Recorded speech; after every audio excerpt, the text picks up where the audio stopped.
තනියට තව මුදලාලි කෙනෙක් අඬ ගහගත්තද? ඈ? මල්ලිද හැදුවේ අක්කද හැදුවේ මේවා? එයාද හැදුවේ? හරි ලස්සනයි ඈ. මේ කවුද? වඳුරා. එතකොට මේව මොනාගෙන්ද හැදුවේ? පුතා නන්නේ. පොල් කටු වලින්. පුතා නන්නේ. ඔය පුතාද හැදුවේ ඔවා? ඒකනේ.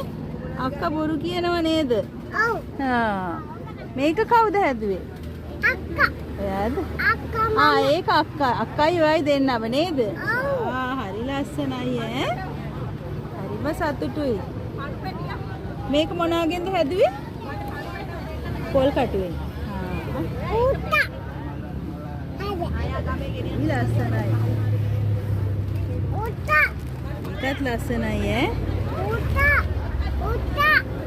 පුතා. පුතා හැදුවේ හරි සුබ පතනවා. මල්ලි බබාටත් සුබ පතනවා. කො දෙන්න මේ අත. ෂෝයි ඈ.